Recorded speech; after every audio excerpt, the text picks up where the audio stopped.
I Uh, love your discussion of disability representation in the media as well, because I'm also a media fan, books, movies, TV. And I was wondering if you have any favorites, past or current, favorite disability representations. yeah, I think it's exciting when even the Marvel Cinematic Universe has actors and characters with visible disabilities, like Echo series. Having this opportunity means so much to me. It's been such an amazing experience.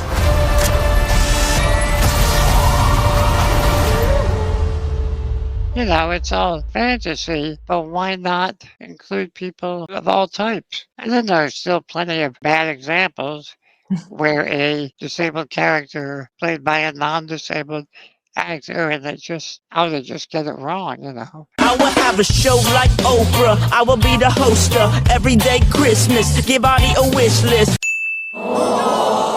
Sometimes the best things are commercials with a lot of different folks and in the background like yeah there's somebody in a wheelchair, there's somebody with a guide dog, you know, just part of the multicultural mix. Jake meets Max with his guide dog. Max! Oh, mate. Hiya, Dad. I think it's fair to say we want representation, we want disabled characters where the whole story isn't about the disability, you know. I mean, not that it should be equivalent of whitewashed, but you know, it shouldn't be ignored, but it doesn't have to be Their entire the character. focus. Yeah. I have wrestled with the alligator, tussled with the whale. Turn right. Tap, take picture. Tap, take picture. Yeah, I love seeing more multi-dimensional characters who also happen to have disabilities. And if Right. they're played by an actor with a disability, it's just like, all right, you're checking all the boxes. And I like how studios are trying to pay more attention. And I feel like Netflix has done a good job, particularly like I Mhm. can think of multiple shows where there's authentic representation, like Special, you mentioned Ryan O'Connell's series on Yes, Netflix yes. about being gay and having CP. So Special is based on our shared life experiences. Not to be a bitch, but it's actually more my life experience because I'm the one who had to live it out on screen fearlessly. If you didn't have my words, you would have nothing to live out. I hear you, but I also don't. I really like, I don't know if you've seen Midnight Club or The Fall of the House of Usher. No. Okay, so those are just two series on Netflix directed by this guy named Mike Flanagan. And in the series, there's an actress named Ruth Codd, who is a wheelchair user and amputee, and she plays, you know, characters with those apparent disabilities, and Mm. she's amazing. And it started this book for me were the fashion models with highly visible disabilities, and Alice Stroker won a Tony, you know, for a part that, as far as I know, had never been played by a disabled actor before. You Oklahoma, know, right? Oklahoma. Mhm. Yeah. This award is for every kid who is watching tonight who has a disability, who has a limitation or a challenge, who has been waiting to see themselves represented in this arena. You are.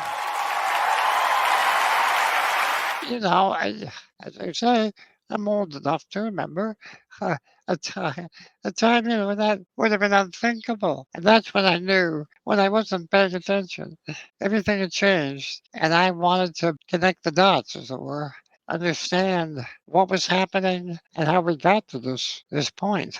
One thing I really like to ask people who've been in the movement a long time and who are much more knowledgeable than me, I would love to know if you have any advice for people who are kind of new to the movement or just joining or they're just hearing about ableism. Do you have any advice for new advocates? Well, I mean, if you're thinking of joining the movement, that in itself is a great step. You know, there are a lot of newly disabled folks who just are kind of lost, you know, and pick up on all of the ableist stereotypes that make them feel alone or worthless. So once you recognize that there is a movement, that you're part of it, part of a community, that's an important first step. And the people told me that when they would connect with other folks like them, it's like, wow, you know, I'm not an oddity.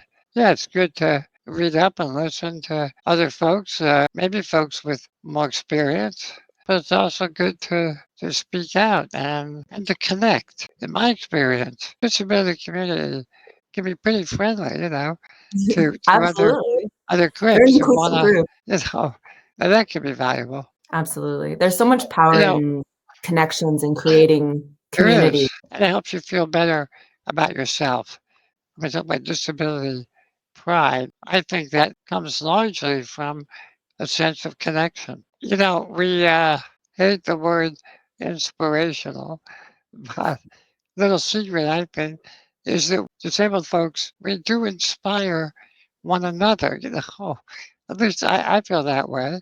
We learn from each other and we see how situations can be handled. I mean, partly it's, devices and specific things, but mostly it's a way of living a life that we're not going to get from non disabled people.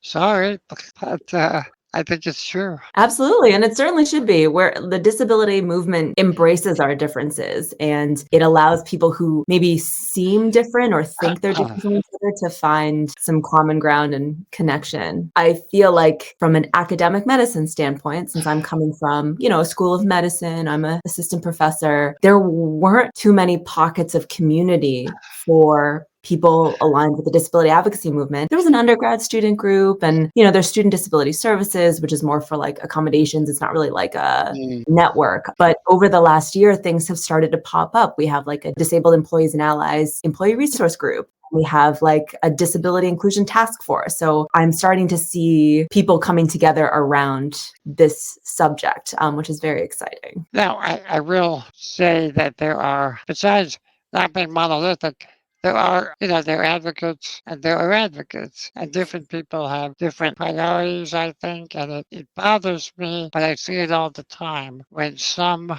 disability advocates put down other disability advocates. I don't like that either. I'm so glad you're I calling mean, that out. every movement has it, I guess. So I guess if you're new to the movement, to the community, you might not agree with everything that's said. I think that's okay. I think maybe we need some new and different opinions. I love that you turn that around into something very future thinking, right? We're trying to challenge the status quo, and that means maybe we're challenging each other sometimes, but that's how we can grow and innovate. Yeah. Yeah, it's kind of uncomfortable to face some of the like internalized ableism within the movement, right? Even if you're a passionate advocate, like that doesn't mean you're immune from harming someone or accidentally saying the wrong thing or having your own Oh, bias. yeah. Yeah. And so always just having that awareness that nobody's perfect, and trying to keep yourself accountable, that's sometimes all you can do. So one of my passions is teaching other healthcare providers, trainees, students about disability.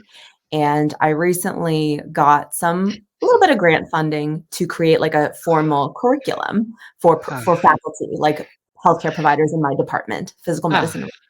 And the goal is to teach my colleagues about best practices when it comes to caring for people with disabilities. And so we kind of have like module 1, which is the introductory hour. What is disability? What is ableism? And healthcare inequities that impact people with disabilities. So there's sort of the lecture portion, and then I have a case discussion where it's a hypothetical case based in reality, and participants kind of talk through what they would do or how they would react if a colleague said the R word in reference to a patient. Just kind of like a little warm up to get people thinking about ableism in healthcare. And so the second module is more focused on clinical access needs, like what a patient might need to access healthcare. For example, in your case, like you have a tracheostomy. When you get repositioned, you need airway protection, right? That's always going to be part of Ben's needs. And then the third module is about medical education access needs. So for students and trainees and providers who have access needs in the work environment, what do those look like?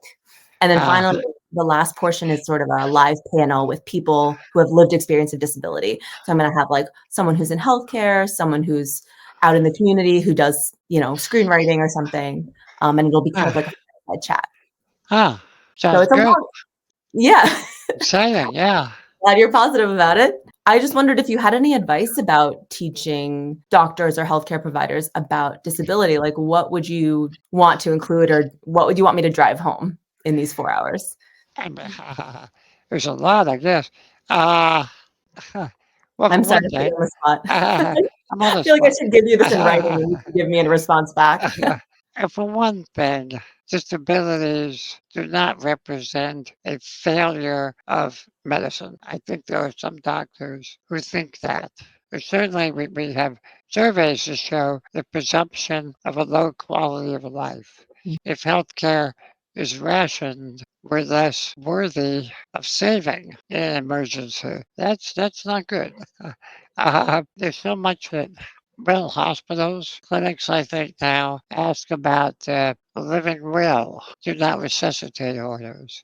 I know that's because of lawsuits and all that stuff. It irks me every time. Why do I have to say that I feel my life is valuable? And I do want measures taken to preserve my life. And I know I'm not the only one who gets asked this, but sometimes it feels like it. Like, why are you asking me?